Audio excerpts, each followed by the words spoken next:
Moi je m'appelle Guillaume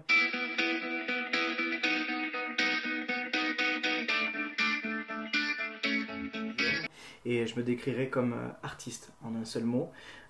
Après s'il faut faire toute une phrase, je me décrirais comme quelqu'un de plutôt bienveillant, ouvert et avenant. Voilà, j'aime aller à la rencontre des gens.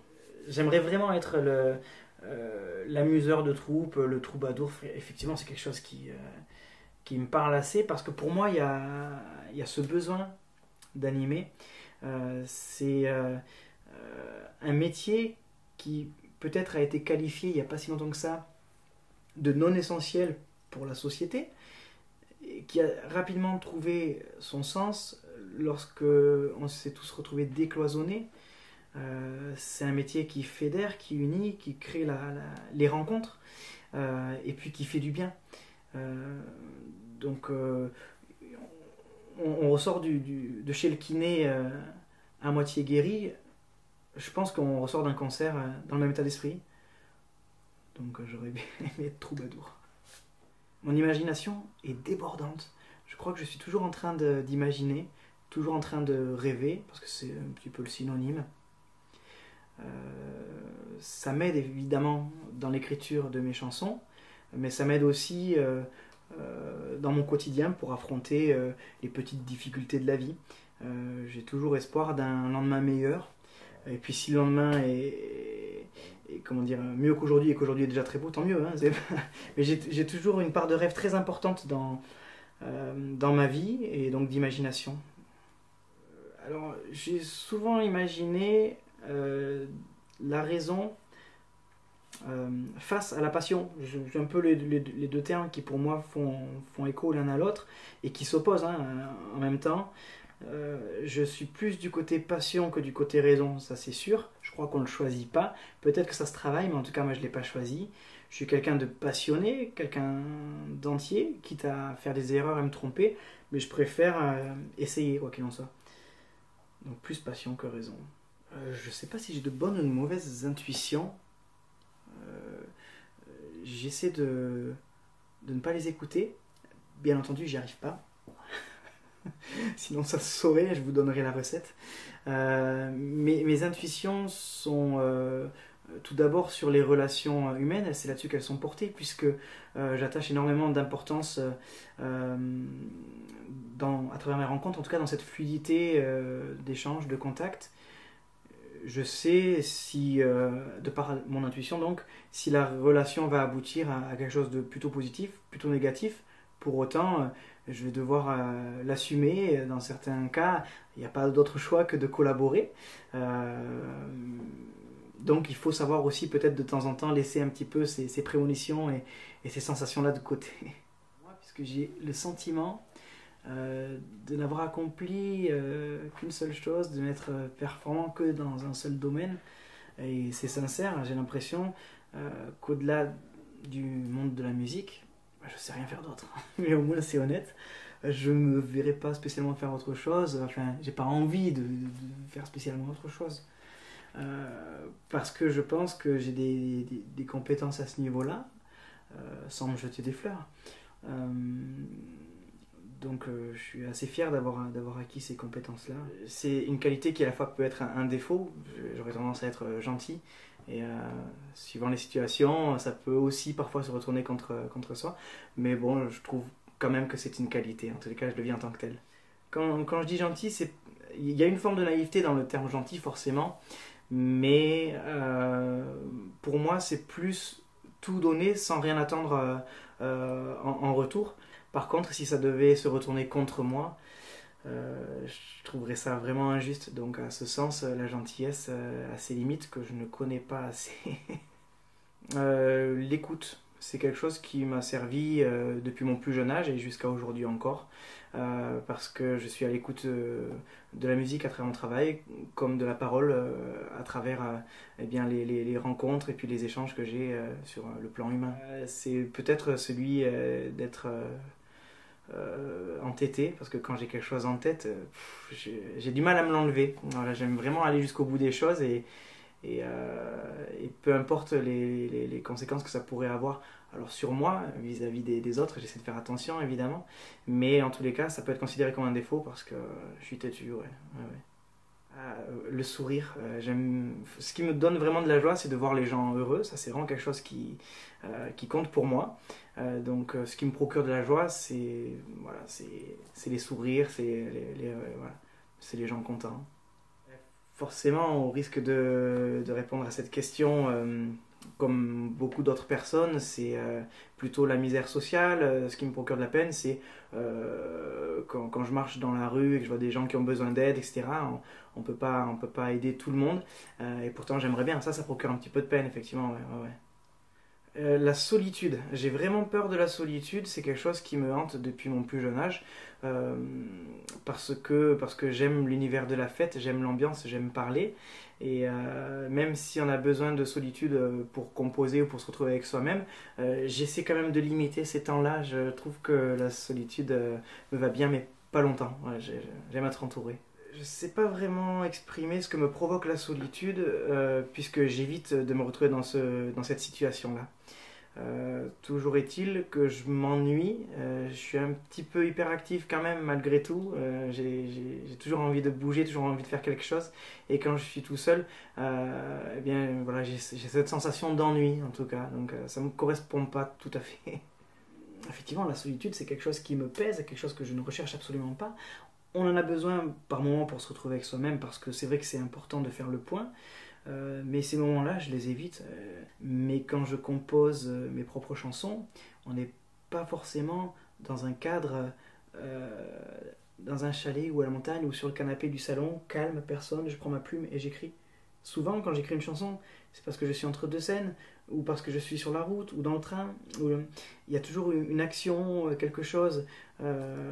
L'inspiration, pour moi, elle y est en permanence, mais le tout, c'est de s'autoriser à l'attraper, s'octroyer du temps pour mettre sur le papier ce qu'on pense déjà.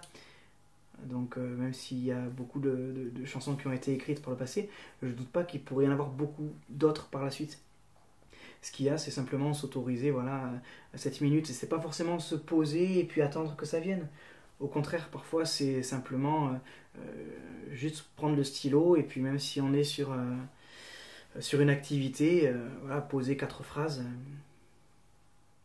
Je dirais que c'est peut-être l'abus de pouvoir, l'abus en un seul mot, mais tout simplement des passe-droits, un caractère peut-être trop fier. C'est quelque chose qui me met effectivement hors de moi. Voilà. Quand je ne comprends pas pourquoi il n'y a pas de justice, eh bien, ça me met en colère. Mon plus grand regret, ça a toujours été celui de me considérer comme être vieux. Je sais pas comment exprimer ça, c'est drôle. Alors je vais le reformuler, mais mon plus grand regret, c'est quelque part le temps qui passe. J'ai toujours l'impression d'avoir raté quelque chose parce que bah, c'est trop tard. Et je l'ai vécu comme un regret depuis mon plus jeune âge, parce que quand j'avais 7 ans et que je regardais la grande émission à la télévision, Graines de Star, etc., et que je voyais un enfant chanter qui avait 5 ou 6 ans, je me disais « Ah, j'en ai 7, c'est trop tard ». Et puis après, quand je regardais plus tard les The Voice, etc., qu'ils avaient 17 ans, que j'en avais 19, je me disais « Ah, c'est trop tard ». Et donc, finalement, mon plus grand regret, c'est le temps qui passe. Ouais, voilà.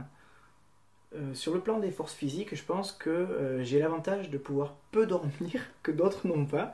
Et c'est assez utile au quotidien pour mon métier, etc. Je suis en forme avec 4-5 heures, ça peut matcher, quoi, c'est cool.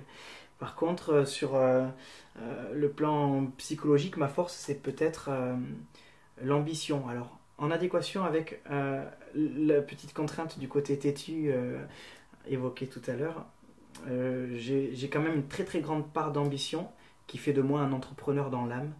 J'ai envie de conquérir. Je ne sais pas si c'est lié au prénom, mais on dit souvent que Guillaume est un conquérant. Pour le cas, c'est quelque chose qui me caractérise assez. Donc voilà, sur le plan psychologique, c'est vraiment cette ambition-là.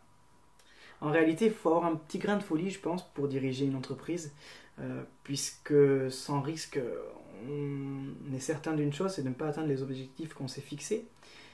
Et il faut savoir effectivement gérer un petit peu cet équilibre. Il ne faut pas faire de grandes folies, j'entends bien, Mais il faut aimer quelque part le risque, il faut avoir ce goût-là pour oser des choses peut-être novatrices, pour oser des choses que d'autres n'auraient pas osé.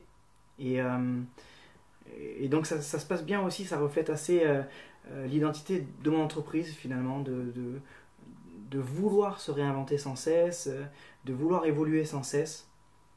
Donc la passion plus que la raison, le savoir-être plus que le savoir-faire.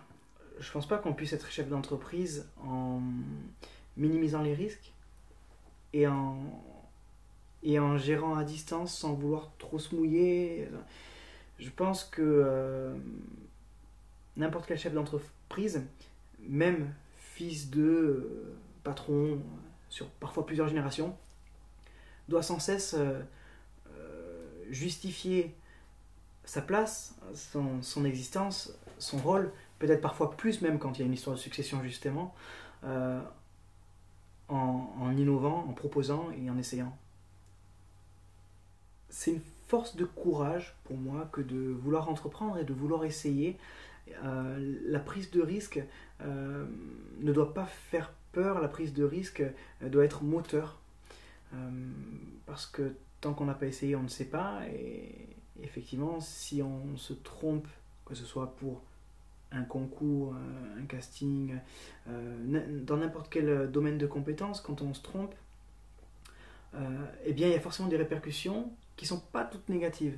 Moi, j'ai eu fait des concours que je n'ai pas remportés, à travers lesquels j'ai rencontré des gens qui m'ont offert des opportunités derrière. Donc cette force de courage-là, il ne faut absolument pas la négliger. Il faut savoir s'en saisir quand il y en a besoin. Et puis sortir de sa zone de confort pour relever le défi tel qu'il sera. Je dirais que ma faiblesse physique se situerait sur cette zone entre là et là, parce que j'aime pas du tout quand on me touche le cou, la nuque, etc. Pour moi, c'est une zone un petit peu à protéger. En revanche, la faiblesse psychologique serait peut-être eh bien de décevoir, voilà. C'est-à-dire si je vois quelqu'un en face qui n'est pas satisfait, qui n'est pas content, etc., eh ben, ça peut rapidement déclencher une certaine forme de faiblesse, parce que comme c'est pas du tout l'effet escompté, du coup je peux être faible à ce côté-là, de ce côté-là, et donc voilà, ça peut être une faiblesse. Alors là c'est une bonne question, je travaille beaucoup en réalité, mais c'est parce que j'ai tout simplement pas l'impression de travailler. C'est-à-dire que je trouve vite une occupation, qu'elle soit en lien avec l'entreprise d'animation que je dirige depuis quelques temps maintenant, avec laquelle je réponds à des demandes publiques ou privées, donc ça va du mariage au feria, en passant par l'orchestre, certaines boîtes de nuit en tant que DJ. Donc ça prend un petit peu de temps, il faut se l'avouer, sur les rendez-vous, sur le mailing, sur le téléphone, etc. C'est la vie d'entrepreneur, et à côté, il y a une toute nouvelle identité que j'essaie de développer aussi,